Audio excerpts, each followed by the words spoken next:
on the cusp of the playoffs beginning. It's been a very interesting season for you and all Charlotte FC. As you're getting ready to go into this match day with NYCFC, just where's the team at and where are you at alongside things right now? Yeah, we're in a good place. Obviously, the year has been a little bit of a roller coaster, and a little bit streaky for us with the beginning of the year going really well, and we hit a really rough patch in the middle. But when you come to the end of the year, that's when you want to be playing your best and get on a good run, and that's where we're at right now. 11 wins out of the last 13, and the team has gelled really well over the course of the season, and I think everybody's ready to really get going for the first game. Everyone was obviously last year, I'm going to bring it back to last summer when you came here, thrilled to welcome you to Charlotte, coming with so much experience. At that point, though, you had only come into playoffs with just a few months, basically, with this team. Where are your, I guess, perceptions of this team where you are now compared to where you were last year heading into the playoffs before? Yeah, I think last year you come in and even as an older player, experienced player, you have to settle in. You have to come in and not necessarily be, demanding, but you almost have to take a step backwards to observe and understand, the way the team works, the way the individuals work, the way they, what they're good at and what you can help with. And I think, if you look at it from a team perspective, obviously last year we were not top four. We didn't get the extra home match for the playoffs, and now here we are. I think it's been a natural kind of progression that the team has gone on this kind of upward trajectory, season to season, and I think that's a sign of a good group, a good team that you can continually improve on what you did the previous season, and that's going to be important for us, obviously, with the playoffs, because we made it to the first round, but didn't have the extra playoff game, and then didn't quite make it out of the first round. So that's where we're at. That's where our aim is, and what we want to accomplish. Dean was just telling us this morning that it's still a bit of a fire that's been burned from how last playoffs ended, based on just the situation where you're put in and getting into PKs, and no one wants things to end in a situation like that. How are the returning staff and also players kind of fueled by last year's playoff as you're about to enter this year's? You know what? It's funny. We've not really discussed it a whole lot, but it's there. Yeah. I think you have that feeling where you're like, okay, we felt a little bit hard done by last year, and now here we are, a full calendar year later, and we have the potential to change that, feeling, to change that outcome. I remember sitting in the changing room last year, and at the end of that third game down in Orlando, and thinking, and the discussion was, we don't want to feel like that again. Yeah. And that has been has definitely been a motivator, but it's not been something that we've necessarily dwelled on and talked about at length, because I think the more you focus and you harp on it, it becomes almost something that nags at you. So we've used it as motivation to start the year, but we're a very different team now than we were 12 months ago, and in a much better place for sure.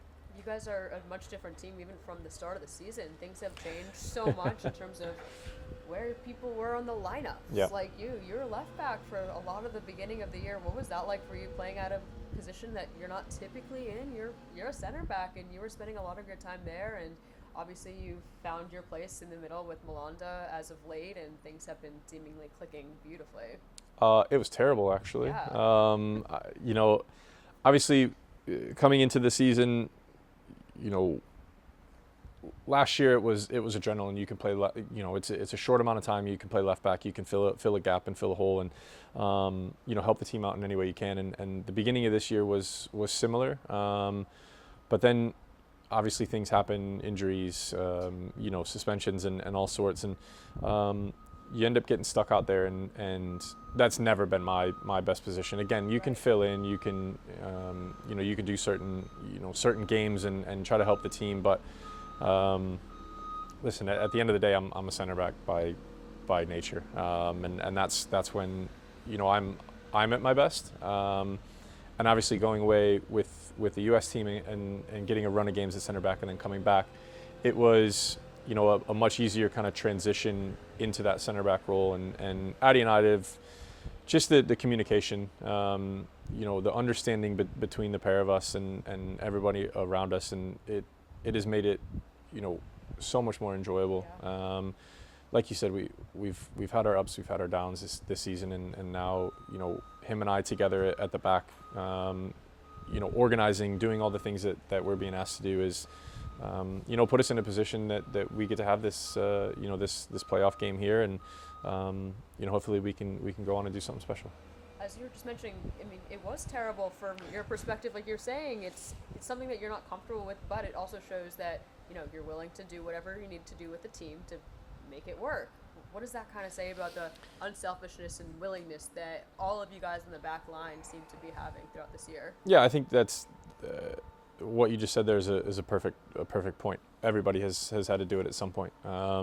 You know, Nathan Byrne playing left back for the last couple games. You know, Harry Toffolo, who's, you know, came in, got a little injury and had to come out, and Jack, you know, Jaquil playing left back, Bill playing right back. So there, you know, it's not just myself. We've all had to, you know, had to take our turns playing positions that we may not be comfortable with, and trying to find the right mix, the right matches, the right partnerships. And I think it just says a lot about the group's mentality, the team first mentality that everybody here has. And you know, I think that again, we've gone through that tough period in May and June, and we've come out on the other side in a much better place, even with guys playing positions that they may not necessarily have wanted to play. So I think it speaks volumes and speaks so highly of the guys and the group as a whole. Do you think there's a left back curse on this team this year? That's been what's said online, at least. I won't get into that. I will say that's probably been discussed more than the penalty loss penalty shootout loss last year. Okay, I will though circle back to that May and June. That is a character building part of the season for you guys. That it was shaky. There was a lot of uncertainty on where you guys could go from there, especially after having that really strong start to the season. So that kind of stark contrast. But throughout it all, Dean was really saying, you don't get too high with the highs, you don't get too low with the lows. How was that message conveyed within all of you guys? And do you feel like you were able to make it through to the other side essentially because of that messaging? Yeah, for sure. I think it's a great message no matter what, you know, what sport you're playing or you know what career you're in. You're going to have highs, you're going to have lows, and the highs are never as euphoric as you think they are, and the lows are never as bad as they seem. And that was, you know, we were playing okay. I think we were playing well enough to get results, and we just weren't. But you know, you have that in a season, and it's how can you keep going? How can you get up when you get knocked down, and how can you turn things around? You know, when things aren't going your way, and yeah, you know, the staff did a great job of you know, keeping guys on task and focused on the bigger goal, and that's the end of the season. That's was getting into the top four and making sure that we were playing you know, at home with the playoffs. And you know, at the time, I'm sure everyone was like, this team it's not going anywhere. We're looking like we're not even going to make the playoffs, and guys just stuck with it. Guys stuck to it, and they believed and they listened, and you know, we were better off for it because of the messaging, and here we are, you know, getting ready for the playoffs. You guys turned it around from there. Season went on. You ended up going on that 9-game winning streak where you guys were seemingly clicking on all fronts. A huge part of that was Kalina. He had also turned a corner after he had a little bit of a rough spell himself. That obviously works with the synergy of the back line as well.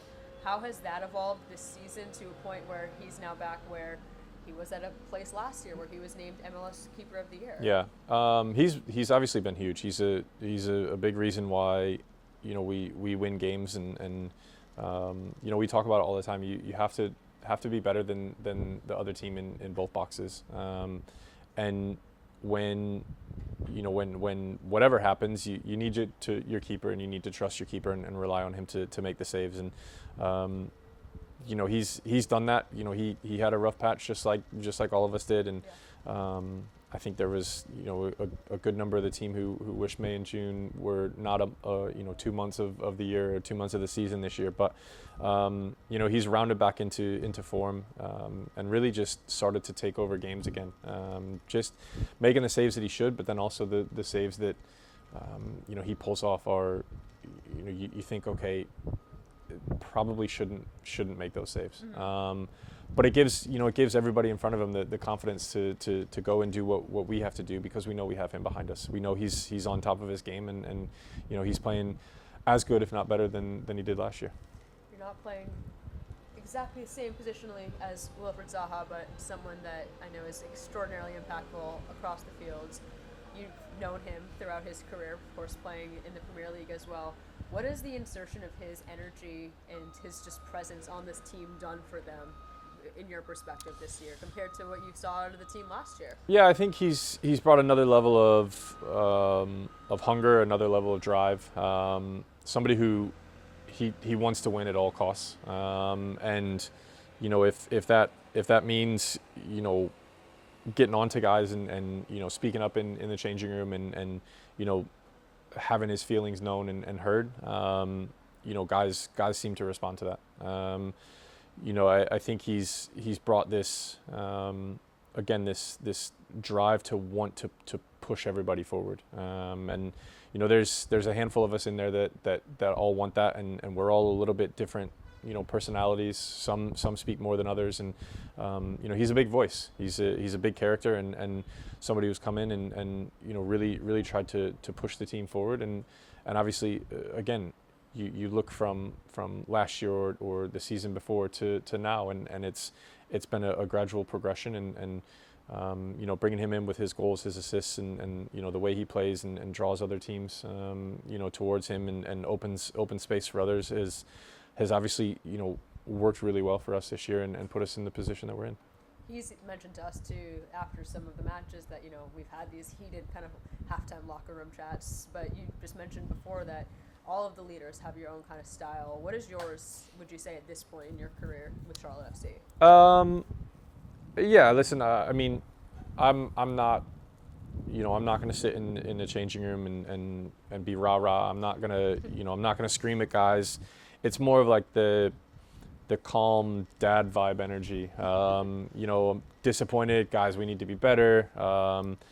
If you need anything, I'm kind of there, because again, I'm not the only one, but you play long enough in the game, you've seen a lot of different things, a lot of different ups and downs, and I'm one of those that if you need something, no problem, you can come to me, and also more of like, right, guys, like, this is the reality, this is where we're at, this is what we can do, but it's kind of up to us. So a little bit more laid back, a little bit more relaxed, but still, trying to show by example, that you can do whatever you want to do, if you continue to work at it and put your mind to it. I feel like sometimes the I'm not mad, I'm disappointed is almost scarier though than the yelling, when it's like, oh, this guy is the calm one and he's saying that. Yeah, the calm one in the corner who is just looking like, I think you really messed that one up there. But I try to I try to be I'm more of an optimist. I try to be more positive than negative, but I'm not afraid to speak up if I have to. And of course, as of late, there's been a lot to be positive about. With your experience, though, you've obviously throughout your career played in a number of different tournament styles, between the national team when you're playing in the Prem, but specifically if we're going to look like World Cup, it's obviously a lot of games in a short amount of time. How does playing in, of course, stakes may be different, but playing in a format like that differ to an MLS playoff? Yeah, I mean, I think the games, especially in the first round, are a little bit more condensed. So your recovery really takes. Listen, the games are center stage, but your recovery is probably the most important part of this condensed kind of 10-day period. And if you can recover quickly, you're going to put yourself in such a better position. I mean, in terms of intensity, I think the playoff feel has already been there. It's been there for a few weeks, and I think guys have gotten used to that and have that ramped up kind of feeling and energy with it. But I mean, just the format of it being, okay, you play, 3 days after your first game, but then you play 6 days after your second game. So that is a little bit, makes things a little bit different, a little bit tricky, because there's not that nice kind of equal cadence between games. But I think that, the biggest thing is making sure that, listen, you have to win 2 of 3, and it doesn't matter how you win 2 of 3. And now it's you take each game, and you put everything into the first game, because you can be done before it even begins. Right. So I think just being so focused on okay, one game at a time. Yes, it's cliche, but then you take that game and then you recover as quickly as possible, because the time between games is very different. Playing against NYCFC this season, you did split results. Yep. You each won your home match. Mm-hmm. Do you feel like that really corresponds when you're playing in a playoff situation like this, when you're getting that home field advantage when you're here, and you get it twice, potentially, if you don't shore it up on the road?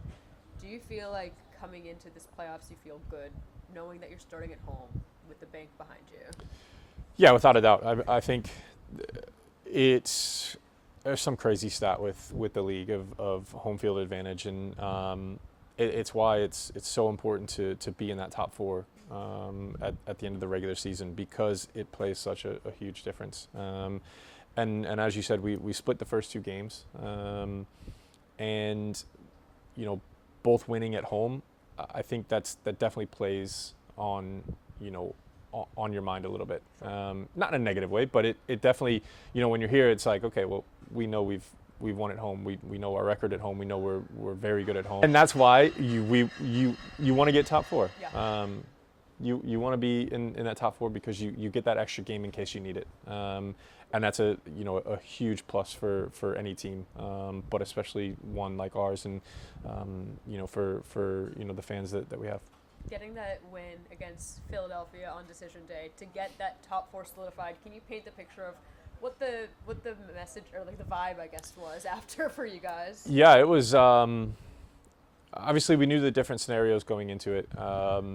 Realistically, we had to match the 2 teams below us on their results, and we went better than that. So I think at halftime we were feeling really good, but at the same time we knew Philly's a very dangerous team, yeah. and they won the Supporters Shield for a reason, and we needed to be really strong in the second half. So I think it was actually more relief and exhaustion at the end of that game than euphoria and happiness. I think it was, okay, now we can take a step back, kind of realize what we achieved, but also realize that it was only the regular season. Yeah. That the real fun now begins. The regular season is long, it's drawn out, it's hard going through the summer months, and now that the actual like fun part of the season begins, where the intensity is greater, the pressure is greater, and there's a trophy at the end of the playoffs. Do you feel like playoffs or tournaments bring a different side of you out internally? Yeah, I think so. I think as professionals, you're privileged to be under pressure. It's something that you should embrace, and for me, that's always kind of the way I've approached, not just playoffs, but every game, and then games that have a little bit more significance.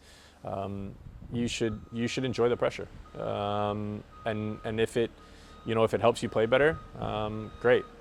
If you struggle with it, you're probably in a little bit of a funny situation. You're probably not as comfortable with the pressure, and I've always embraced it. I think it's one of the coolest things to be able to do, to walk out and have extra weight on your shoulders to perform and to get results, and it's yeah, it's one of the reasons that I still play is because I love it, I enjoy it, and I still want to feel that pressure, come the end of the year.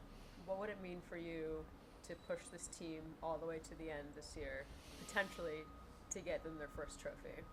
Yeah, I mean, Dean's been talking about it. We want to win trophies. You play this game to win trophies, and that's what we're in the business to do. And we've set a lot of records.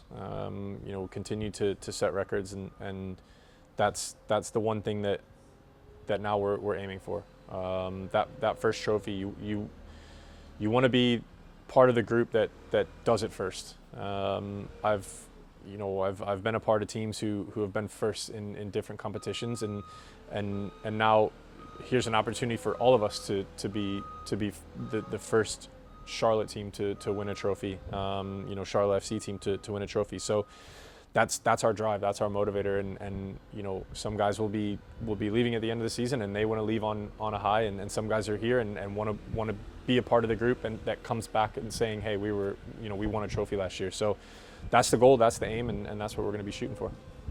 That's perfect. Thank you so much. No problem. Really appreciate you. Anytime.